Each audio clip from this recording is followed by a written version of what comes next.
know me, I'm Reece from Avon, and then this is Dan McQuarrie from here in Deer Lodge.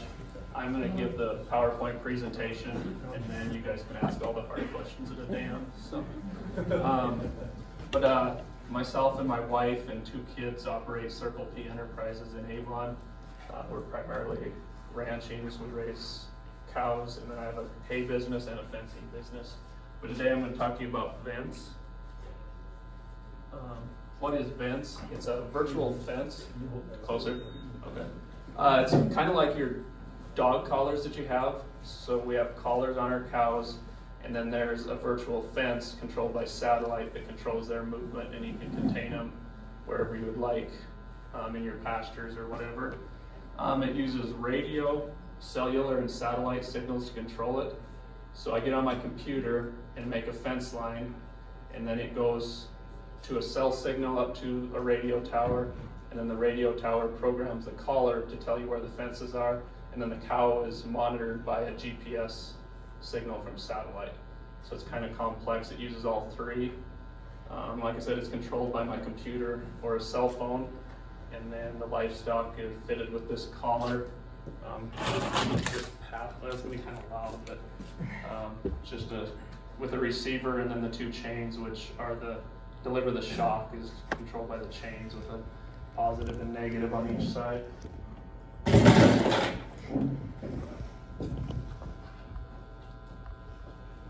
So how did I get started with this Vence? It was in 2022. Leo Barthemus gave a talk here at the Egg Seminar about his pilot project with Vence, and it really intrigued me, and I thought I could use it on our National Forest permit to keep the cows out of the creek bottoms and hold them up high where I wanted them. So I started researching the options, and this company called Vence was the only one that was commercially available in the United States to use. And there wasn't enough time in 22 to get the product and get funding to do a project with it. So over the next 8 months, I worked with the U.S. Forest Service, and we got a RAP grant and funding through the Forest Service to fund this project. They were really interested in having someone do it because they thought there was a lot of uses for it on National Forest, but hadn't had any producers that were willing to go through the work and legwork to get it done. So yeah, we got funding and made a grazing plan with the Forest Service for spring of 23, and then this year in March I ordered all the collars and towers and then implemented it in June. So the cost, so it's $40 per collar to rent it for the year, and that covers an entire season. And so if you lose it or break it, you don't have to buy it. It's just a rental, and they eat that cost. Because I lost some this year and never got them back. And then it's $10 to buy the battery, and the battery lasts, they say, about 8 months is the lifespan of it. And then the towers that control and program the collars, they're $10,000 a piece, so that's the big cost in this. And when we started out, they said we just needed 1 tower to program the cows, and as they got research going, they thought we needed 2, so we ended up with 2 towers. And then ended up with 110 collars, and just to have some extras with my permits for 100 cows. So the benefits that I saw that we'd have is better range use, getting the cows up high and using the grass better on the mountaintops and areas where they didn't go.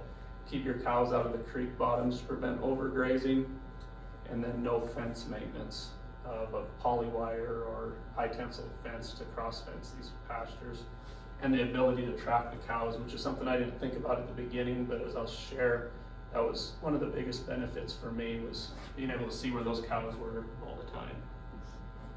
So this is the Clark's Canyon allotment. It's about 4,000 acres.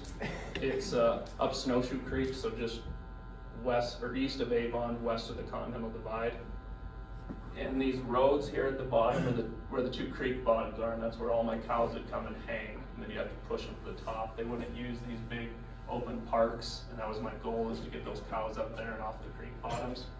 And then this is where I installed the 2 towers on 2 bridges that would have good coverage for the entire permit, and actually covered the home ranch about 2 miles this way. I was able to track all my cows out there too.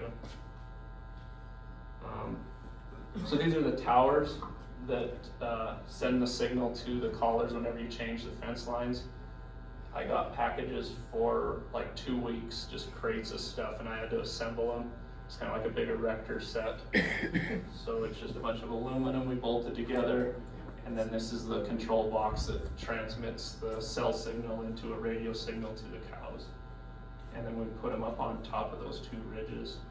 So if you guys have any questions on going, just ask them. If you have anything about the slides or whatever. Do you have to anchor those down? Yeah, I can go back. So we ran guide wires. That's about a 20-foot tall tower. So we had guide wires down to, I just drove 4-foot steel posts in at an angle, and then 4 of them to hold the tower down to. And yeah, wherever we wanted a tower, was the rockiest ridge you could find. So luckily I had 2 young guys working for me that swung a sledgehammer for quite a while to get those in, but they didn't go anywhere this summer, but we'll see what they do this winter.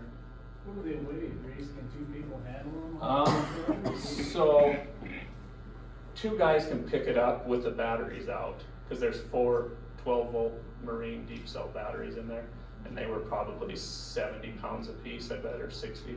So once you took those out, 2 guys could get in the back of the truck and move it up there. I'm planning on making a sling for it so I can just pick it up with my bale bed, bring it wherever and set it down. Leave them up in the winter time? I did this year. I was going to take them down, then we got that early snowstorm and then got busy and didn't get up there to take them down. But they're weatherproof. They're supposed to be able to stay up year round, because a lot of guys graze year round with them.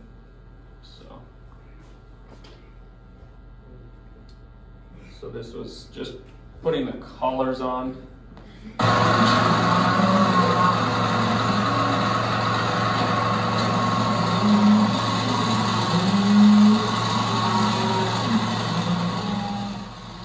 It's just that the chains are on each side, and then they're like a cable zip tie.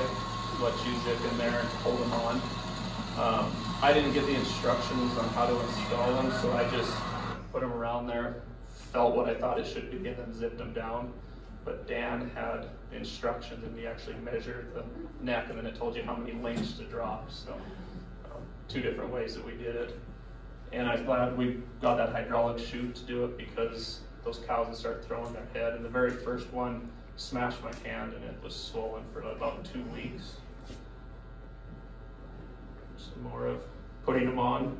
And each collar has a serial number, and I put the ear tag correlated to the serial number, so I could click on the computer screen and it'd tell me which cow that was and where she was at.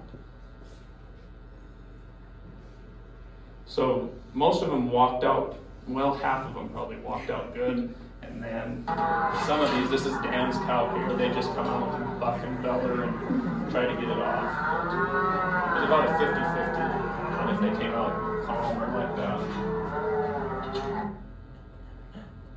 And here's one of my cows coming out kicking, and then just a few pictures of the cows with the collars on. So then I had to train the cows. There's like a 5-day training period.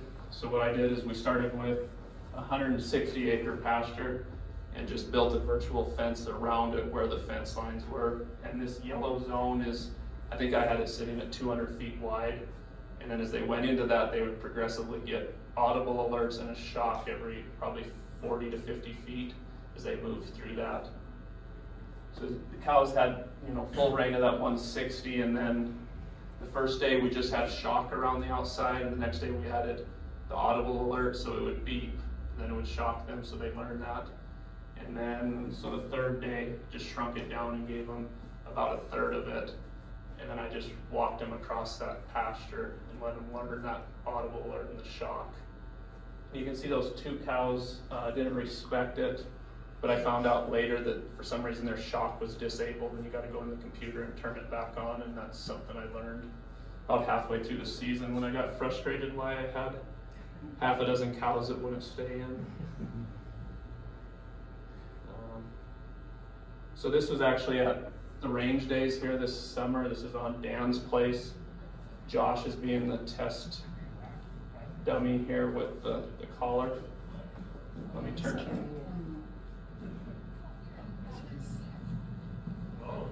There it is. Did you hear that beep?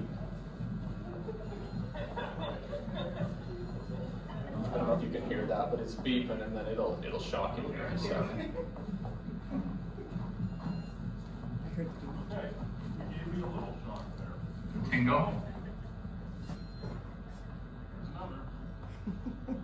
And it wasn't bad. I grabbed it later, and it's I don't even know, what would you describe it as, Josh? It wasn't much of a shock. I mean, No, it's not. like a 1 or 2 on electric fence maybe. Yeah, it's nothing like grabbing a But it wouldn't zap you. It just kind of shook you a little bit. If you didn't know what it was, it would make you jump. Like I was totally braced and ready for it. I've been around electric fence enough that I know what it feels like. So I was braced for, grabbing the whole red at the charger, and it's not like that. No, it's different. You just kind of feel it Yeah. tingle a little bit. There was that lady from MSU was there, and she grabbed it, and she screamed and dropped it and ran away. I didn't think it was that bad, but she didn't like it at all. Does it shock them on their way back towards the middle of the pasture as well? And that's what we were trying to, so as you go out, it shocks until they get out, but then it senses once they're outside of that yellow line, and it won't shock them on coming back. So if they get out and then want to come back to the herd, they don't get shocked on the return, is what I've been told. So yeah, they can get out. So what I did is built a pasture, and then if they got out, I'd build another one around them to try and stop them and drive them back. Were you able to set that up on like Google Earth or something? Just move your... Yeah, so it's just a Google Earth image or map, and then you go into the computer with all the tools, and you're able to build your fence. And you can put it wherever you want and have breaks in it if you want an opening for a gate to go somewhere. It's really pretty handy to use. I had to learn it a little bit, but for the most part, it was pretty easy to use on the computer. This is just us trailing them up there. I was trying to get the sound of the collars jingling, but I don't know. A couple of my horses did not like the jinglings.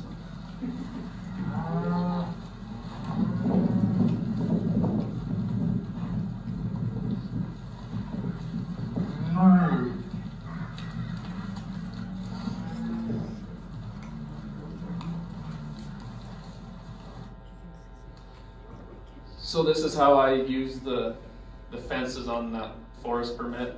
I started in a spot where I've been using a lot of poly wire to control them.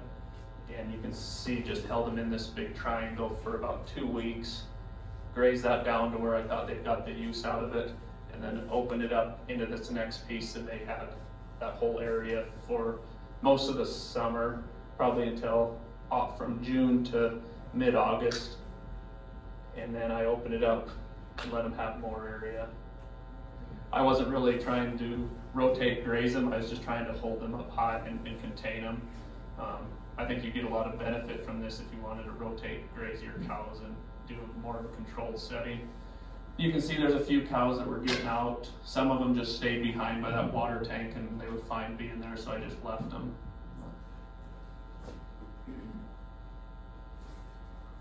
And then this was, when we gathered the cows, I just turned all the fences off and let them drift out. I thought most of them would come down to fresh grass, but the fall was so nice, a lot of them actually turned around and went to higher ground, so it kind of backfired.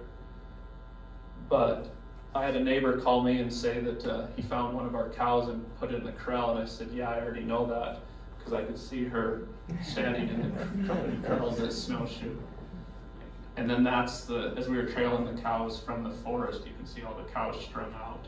There's about an hour delay between like when you move it and when the cow moves on the screen. So it's not real time, but it's about an hour delay. Did you guys try to, would it work to move your fence out, bring them out easier? I mean, that's some of the problems we've had is finding them 4 or 5 stragglers and getting them out of the hills. Yeah, and there's a herd function on it where you can build a line and just keep advancing those cows, but I couldn't get that to work. It's something I need to be walked through on the computer better, but they said there's a function where you can actually herd those cows down out of there. But that was I'll just talk about it now. The biggest benefit that I saw to this was the location of the cows. So I could pull up my cell phone and that's what I would see. I could see where every single cow was and zoom in on her. So during the summer, it's rather than drive up there twice a week or ride up there to see if the cows are down on the creek bottoms, I'd pull up my phone and see well, the cows are up high or they're in, and I wouldn't have to make those trips. You know, I still go up once a week to check health and stuff, but I didn't have to go up all the time to see where they're at. And then when we gather that, sometimes it's 2 weeks to get the last cow down out of the mountains. We went up one day, gathered probably 90 of them out of the 100, and then that night, looked at my phone, I could see where the last 10 cows were, rode up there the next day, rode right to them and pushed them down. So we were a day and a half gathering rather than the better part of 2 weeks. So that was a big benefit for me. Caller have an identification with your tag of your cow, so you know it. Yeah, and that's, yeah, when we collared them, I wrote down the serial number so that I can click on that cow on the computer. It'll tell me the serial number of the collar, and I can correlate that to her tag number. So, and then I tried to use it on the bulls, even though they told me not to, and all the bull collars fell off within the first 2 weeks. I think just because they were riding cows, and some of their heads are so narrow that those collars had actually come off. So.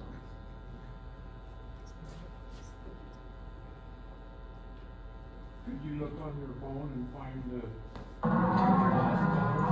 Yeah, I found all but, so I had 7 come off and I found all but 2. So it's just taking the collars off, we just took some wire cutters and cut them off when I crate checked.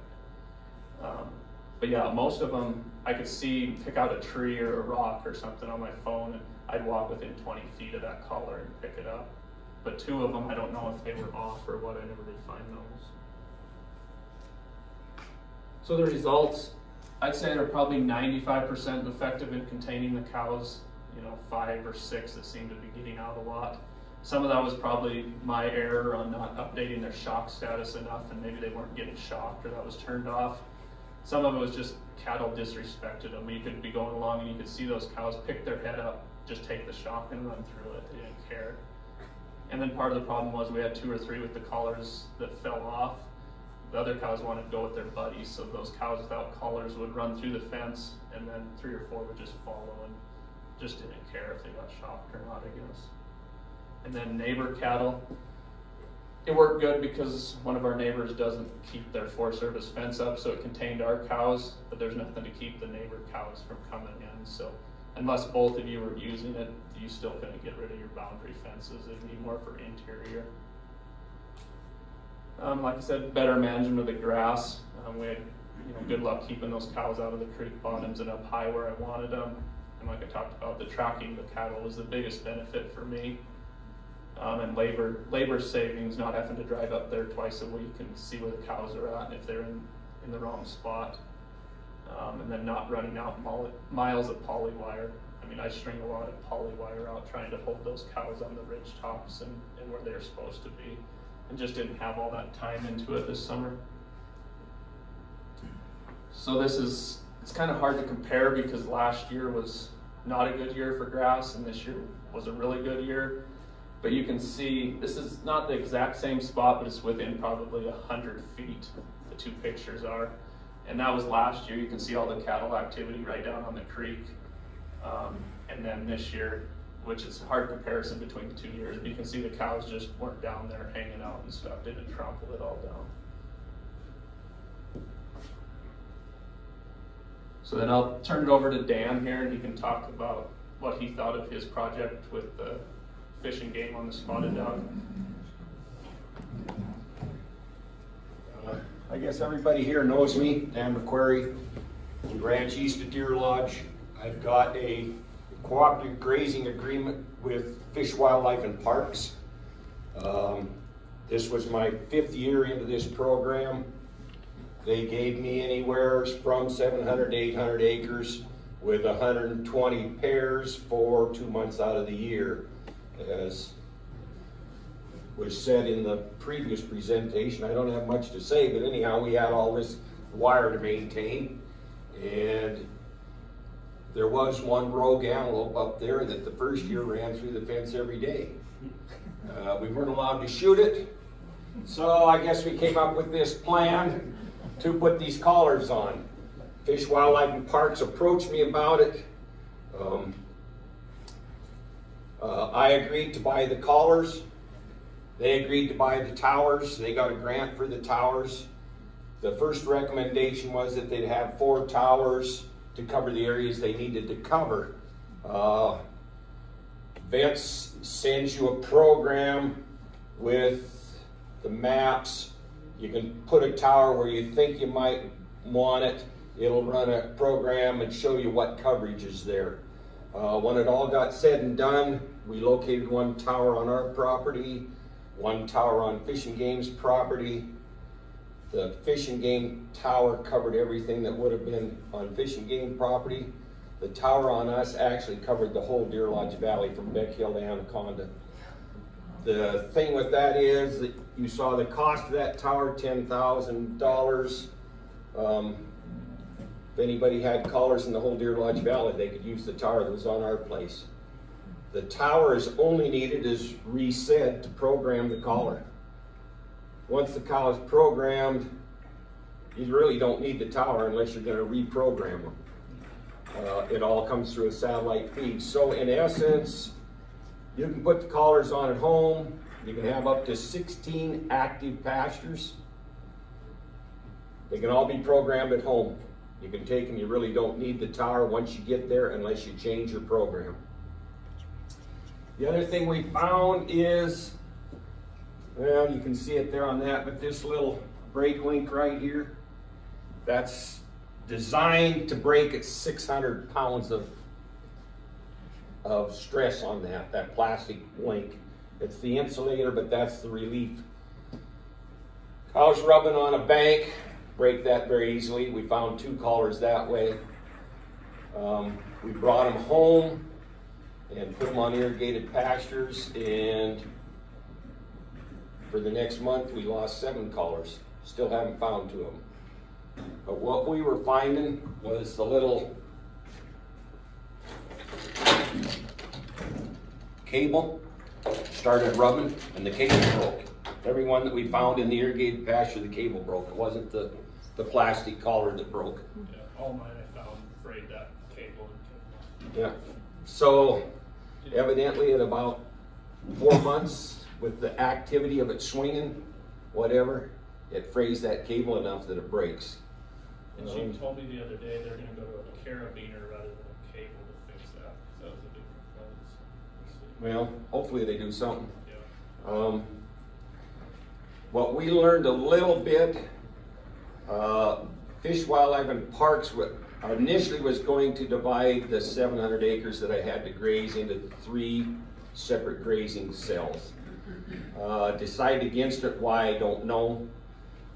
But our cows, after it started getting warm about the first part of August, they started following green, and probably 22 of them out of the 120 walked through the virtual fence and went following green. They were looking for the better feed, where if you do it properly, I would guess you would want to start on your higher ground, keep them there, move them to wherever you want, but keep them out of the green at all times so that they're not following it. The other thing that was nice, as Reece said, you find your cows. I'm computer illiterate, so that's out of my game. My nephew, Kirsty Yeager of Fish, Wildlife, and Parks, and my son kept track of all this. I don't understand that. I probably never will. But as we needed to gather the cows, we're riding along. My nephew's got his phone. He says there will be 2 coming up right here. Yeah, there's 2. There's 5 down here. Yep, there's 5 down there. He says, I can't count the bunch, but there's probably 15 there. You know where everyone is. We have 2 we left out. You can't even lie anymore. You can't tell them you can't find them because you can't. But 2 of them went as far as they could go to the Forest Service fence. They came back. They went out again. They came back. 1 came home late October. 1 came home late November. Could have went and found them. Didn't have any interest in finding them. But you do know where every cow is exactly. There's no more of this, hey, I rode for 2 days and I couldn't find them. We'll look next week. No, you can't do that no more. You don't have 3 days anymore. Where I see the use is on public ground, because we also have a forest allotment, and maintaining the Forest Service fence anymore is a joke. You can fix the fence, 2 days later the wind blows, fence is down again. I do believe as they make this a lot better, there's a lot of companies now starting to look at it. This fence was bought out by Merck. Gallagher's looking into it now. They're probably the #1 supplier in electric fence. They're looking at it seriously. There's 2 other companies that are coming online. I think the cost will go down some, but I think it's going to become mandatory once the general public figures out that they need this on the public ground to keep cows where they don't need to be.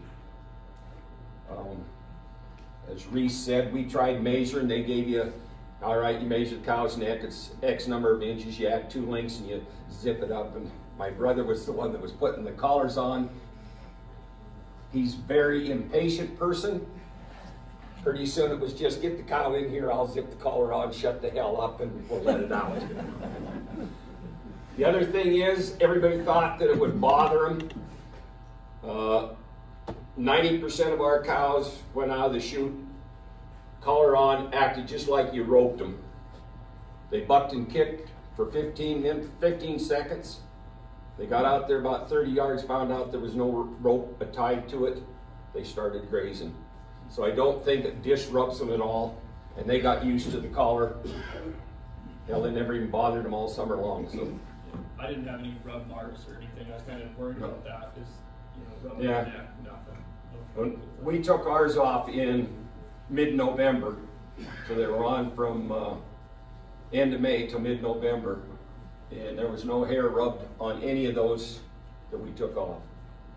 I mean, there was no sores, no nothing. I thought there might be something there, but there wasn't. I guess that's about all I got to add. If there's any questions, talk to the guy that knows. I have a question. It might just be a technology in progress, but you had touched on a tower that you had, and it could, the Deer Lodge Valley could access it if you were doing it. Could there be any potential conflict with programming if, 3 people are using the same tower and maybe it's something still in progress or still in? No, because each one is their own receiver, transceiver, so, I mean, yeah, it shouldn't. It'd be like, the same thing as your FM radio doesn't interfere with the car next to you type of a deal. It works kind of along that same line is how I have it understood. And I don't know how many, my program allows 16 pastures, but I don't know if 100 people could run 16 pastures off that. I guess I don't know what the full capacity of that tower would be. And you can have as many pastures on there as you want on your program. There's just going to be 16 that are active. That are turned on. So as you get rid of one and want to add one, then you do need the tower to add that program into the cow's collar. Because when I was first going to do it, I thought, well, I'll just program the collars when they come, send the cows up there, and won't worry about it. They were really concerned about fire, is what kind of drove us to get the towers. Is if there was a fire, your cows are locked up there. There's no way to turn those fences off and let them come out. Even though you could push them through it if you needed to, but that was one of the big concerns that they had. I guess I don't remember, but I think that it was, you had to give 2 or 3 hours lead time to pull a fence up down. Yeah, that's as far as to bring them home. You wanted to, if you're going to go on Tuesday, the night before, just pull the fence down. You didn't have to pull it all down. You could just open up a gate-sized hole. I don't know that a gate-sized hole would work, because with electric fence, we found they even got near electric fence. You needed it pulled back further, so we did make a 100-yard opening to bring the cows home through. Yeah. I usually just turned it off the night before. And it'll tell you, so the cows are all black there, that means they're programmed and updated. Sometimes on the screen they're orange, that means they're in the process of receiving the fence signal. And then if they're red, they're not programmable or their shock is turned off. What's the product support, and then who is the rep? locally, or how do you get, tell us, where do we start? Did you deal with the No. fishing game did all yours? No, my nephew Cam called Vence. There was a number to call. He got some gal on the other end. One day he talked to her for 2 hours just to get all the parameters, everything we need to know about it. They worked with us very well. They worked the fishing game very well. I guess I don't have the number, so. Yeah. I had a contact for the cows, so if I had trouble with a caller or the computer program, I called this gal in Texas. The engineers were in, one was in Washington, one was in California on the towers and the setting those up. And then the salesman was out of Colorado. And they were pretty good, but there was a lag time, so I'd call, and it might be 2 days sometimes before she'd call me back. But that was right when Merck was taking over, so I think they were in the process of changing hands and stuff, so. But there's nobody local around here, that's what I asked, is there someone that could just come out and sit down on the computer with me? And no, it was all over the phone, The other thing that we did notice, some cows are very susceptible to it, some cows don't heed it at all. The first 10 days, one cow had 1 shock, she stayed where she was. One cow had 24 shocks in 10 days, and she never stayed where she was. So they're kind of like people. Some people adhere to the rules, then there's that few over here. Well, you still have that in cows, we found out. Yeah, I had one bunch of cows that I bought, and they were definitely the habitual offenders getting out. Can you intense the shock? No, I think it's just at one setting. Yeah, no, Yeah. as far as I understand, one setting. So one of the troubles I had is the cow kept breaking out and getting shocked. After so many times of that collar would be turned off. But I had her turn it on to where that didn't happen. If she kept going through it, she just kept getting shocked. Because it'd get turned off and then it'd be a day or two later before I'd figure it out. So I just left it on all the time.